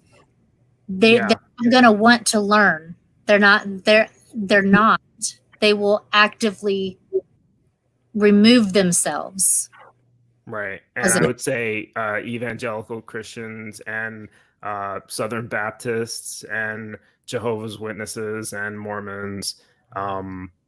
You can go down the list. It's the majority of Christianity and the different offshoots of it in America. There are outliers. There are some that are open and accepting. I think the Episcopalian Church is a little bit more liberal. I think some Methodists are okay with it. Some are not. Yeah, but it just depends on where you are. It depends on where you are. Because where I am, even Methodist and Episcopalians are still very conservative. Right, because you're in an extremely conservative area of the country, right? But we had Oz and I interviewed Brandon Robertson, who was a pastor of a more liberal church. He was gay, openly gay, and I'm not sure where he is now. We'll have to reach out to him because I would like to follow up on his story. But and he considers himself a Christian too. There are still gay LGBTQ believers, theists, Christians. I doubt there are any Muslims or open, but there are certainly people still in the church, and I used to have this opinion that if you were gay and Christian, you were a self-hating gay.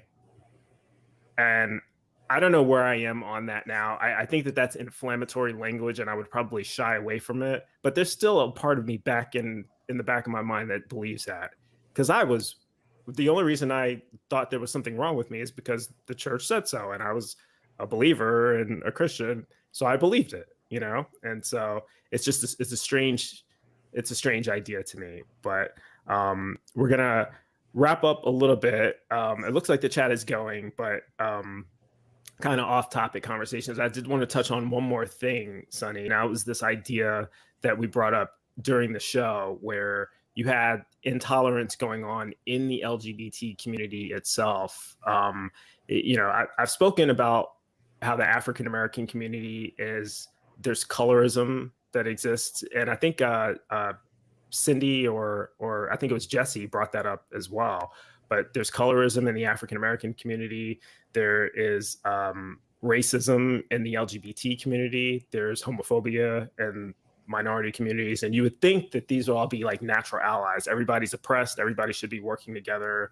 But the way that a lot of them are interpreting it is we have our own struggles and they're different from your struggles. And don't try to co-opt our movement, And I just think that this is such a wrong approach. I mean, if you are a marginalized member of society, either you're for equal rights or you're not.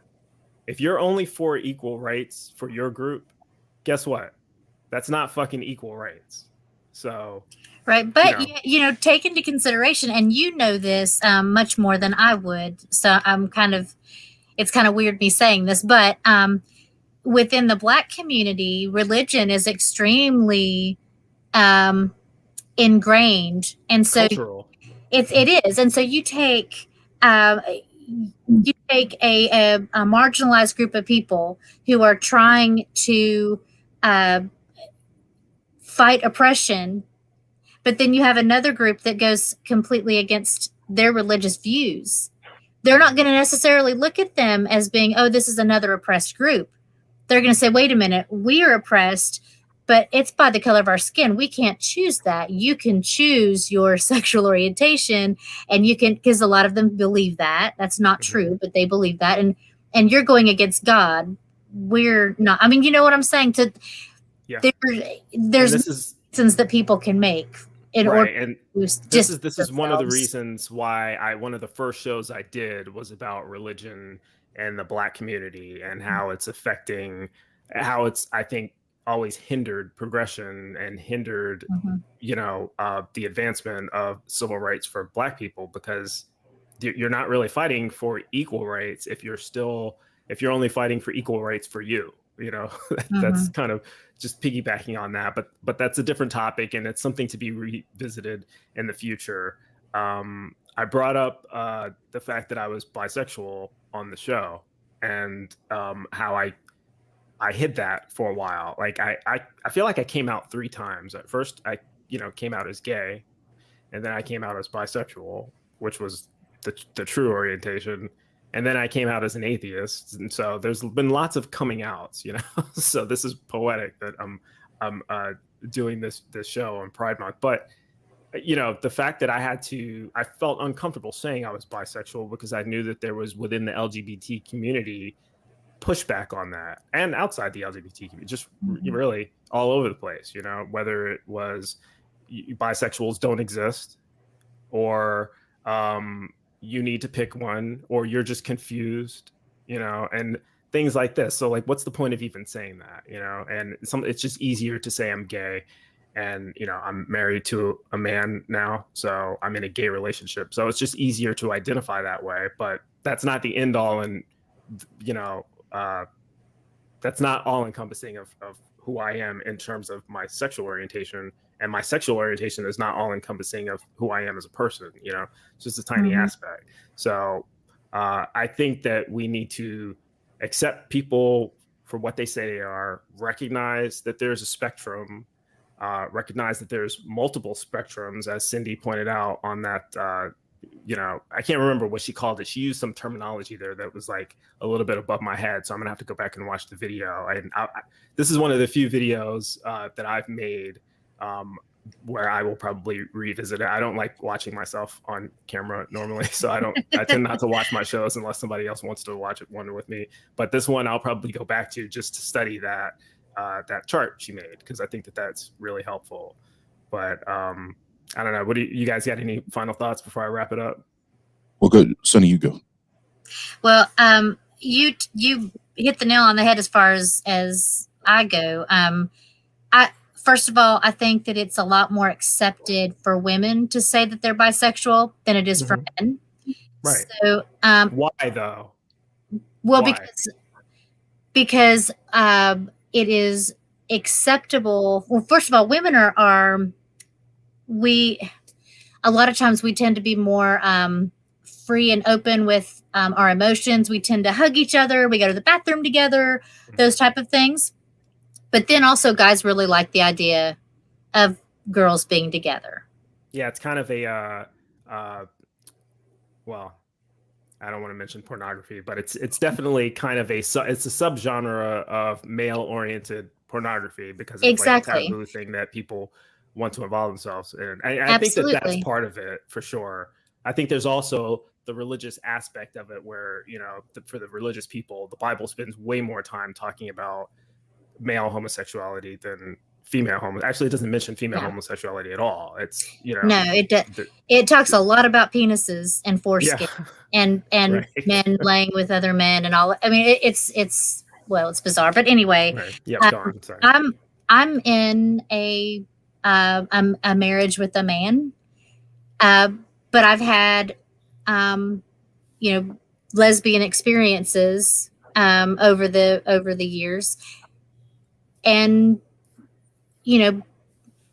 I identify as bisexual, and I'm okay with that. But my point was that I think it's more acceptable for someone like me, a woman, to be that way. However, because I'm in a opposite sex marriage, then people are like, well, are you really? Or are you just saying? There's still a little. Are you just trying to be popular? Exactly. Are you doing joining the bandwagon or whatever? You're just doing it for attention. That right. Sort of thing. Exactly. Yeah. So, I mean, it can happen. I think that you're exactly right. That doesn't. When you said your marriage and the fact that you're in a gay marriage right now does not speak to the entirety of your identity, and I think that's where we need to go. That's where we need to be able to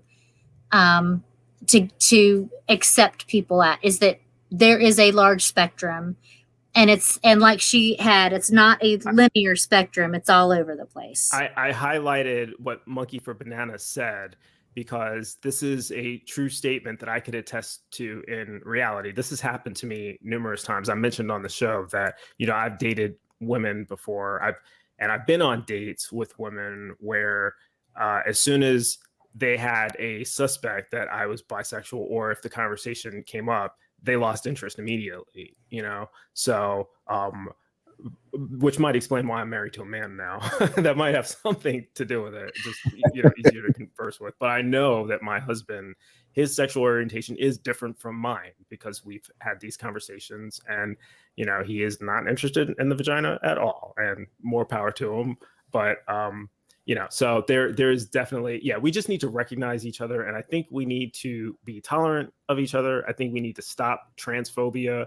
Certainly, we need to clean up our own house. If you are gay and not accepting of trans people, then you are a hypocrite for asking anyone to be accepting of you. It's the same. Let's get all of the phobias out of the individual groups first, and then we can talk about the heterosexual white Christian American conservative man who you think, it's almost like that demographic. By the way, not all Christian conservative white heterosexual men are homophobic or racist.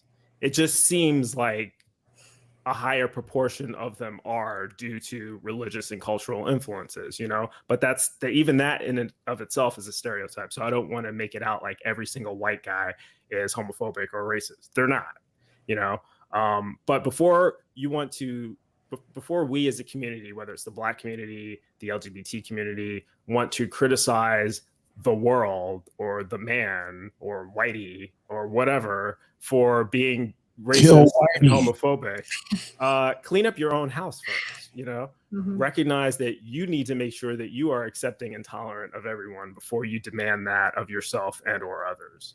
And that's all I got to say about the issue. Any final thoughts on that, Oz? Yes, kill Whitey. Kill No, Whitey. don't do that. Oh no, sorry, don't do that. I said do not do that. No, what I was going to say, well, one thing, it doesn't matter what community or demographic we're talking. Haters are going to fucking hate because that's all they know how to do, right? That's a lot of them get off on it. And it doesn't matter. Like there's atheists, there's Christians, there's whatever in their own communities. They hate on each other, right? And they try to poke. So, you know, my thing is let's not dispense energy or waste energy on those folks, because whether it's they're hating Bryce, Sonny, or Oz, even if we dip out and we go away and nobody ever hears from us again, they're going to find other people to hate. Why? Because haters hate. That's what the haters gonna hate. Yeah. So I would say that for sure. And I guess is, you know, my closing statement. You know, I told Bryce when we were signing off from the recording, I was like, I don't know how much I bring to this conversation. And then what he had said to me, he said it earlier, was like, no, it's that position that we need to hear more from.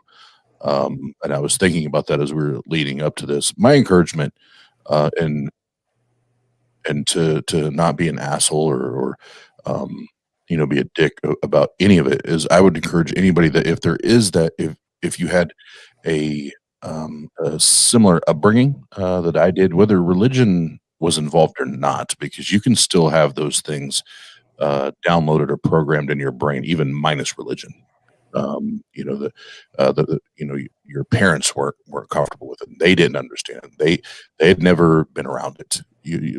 Never had relationships or friendships with anybody outside of their particular lifestyle. You know, take time to get to know people that think differently than you do, and not only take the time to get to know them, challenge yourself to learn to embrace the difference. Yes. And embrace the person. And it's amazing once you start to embrace the person and embrace the difference, you literally you find yourself loving the person. You know, but it is steps. It goes in steps, right? Okay, but actual love, not biblical love. Yeah, right? no, yeah. Like I have love for you as a human being. Like I want best for you as a human being. I want you to be healthy and happy and fulfilled in the, you know, in the life that we have here while we're here. But I guess that's what I would say at the end of the day. If you are where I was at years ago, you know, embrace the person, embrace the difference. The differences are okay. If anything, we need the differences. That's what makes all of us better. And then when you do those things, all of a sudden you have you get to experience and get to know more amazing fucking people that add so much to your life and bring so much to your life. And if you don't, you're going to miss out on a lot of badass people in your life. Yeah.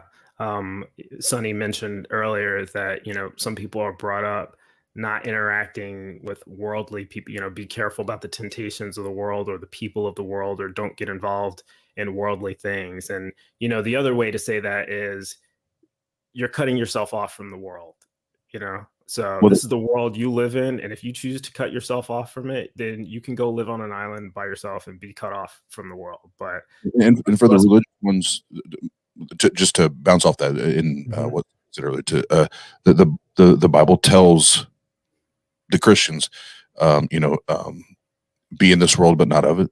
Be not equally yoked to the unbeliever. You know, there's so many scriptures that you know, order or command or suggest to not be a part of those relationships or those friendships. And that's why I'm, you know, my biggest challenge to those are to just understand you're missing out on a lot of amazing human beings that you can have great relationships with, great friendships with, and it's your loss. At the end of the day, it's your loss. Real quick, I'll answer this final question that I highlighted earlier. AK asked me, what do I have to say about ungendered people? I don't have anything in particular to say. I think if someone is non-binary or gender fluid or sexually fluid, then that's what they are. They want to be called, they, them, then that's what I'm going to call them. I don't really know what to say to that other than it doesn't affect me how other people identify themselves in terms of their gender. Someone else's gender has no impact on me, literally none. It's like, what do I have to? It's like it's almost like asking me a question. What do I have to say about Asian people? Nothing. Or people with blue eyes, or people with. What do I have to say about skinny people? Nothing. People are people. I look at the individual and I listen to what they have to say, and then I judge them. I don't take the position that you shouldn't judge people. You should, but you should judge them based on what they say and what they do, not based on what they look like or how they've identified themselves. Now, that's my perspective on that. So, anyway, with that, let's come to a close. Let's talk about, before we talk about better, I want to thank Asexual Atheist, who has been in the chat, for becoming a member of Tang upon watching this episode. Thank you very much. The Borg Skeptic, as I know that person. So I appreciate that. And by the way, you are invited onto the show in the future as well. We'll have to set up a topic for you just for doing that. And okay, now let's talk about better. We are planning an event. We are going to get a little get together going. Oz, myself, Sunny, pretty much most of the Motley crew, so to speak, October 9th and 10th in Fort Wayne, Indiana. And our guests are going to be Seth Andrews, Dr. Josh, who has a book coming out. I'm not sure if you guys are aware that Dr. Josh has a book called The Atheist Handbook to the Old Testament. And it's actually volume 1. Volume 1. And where there's a volume 1, what does that mean? That means there's going to be a number 2. There you go. So that is on sale now. Dr. Josh will be there. T-Jump, Anthony Magnabosco, Cynthia McDonald, and David Warnock, who I'm really excited to meet. So are tickets available to that? Well, you just decided on venue, didn't you? Yes. So we're going to be at the Coliseum here in Fort Wayne, Indiana, the former home of the Fort Wayne Pistons before they went to Detroit. I'm super stoked to do that. But July 10th, tickets go on sale July 10th. And for those that are members of the YouTube channel and our patrons, you get a sneak peek this Friday. Ooh. Oh, yeah. Well, awesome sauce, amaze balls. I'm bringing back expressions from my youth. So amaze balls. Yeah. Well, you guys in the chat, feel free to join us on Discord. The link will be in the chat. If you've enjoyed this show, please do me a favor and hit that like button. It helps us out with the algorithms. And as always, you can catch me, occasionally Sunny, here on Tang weekly, Tuesday nights, Eastern Standard Time at 9 p.m. Don't forget to subscribe to Tang, the Atheist Network group, for more awesome secular content. And for producer Wes, Sunny Shell, and our wonderful wizard Oz, this is Bryce Cornell asking you to have your God spayed or neutered. Peace.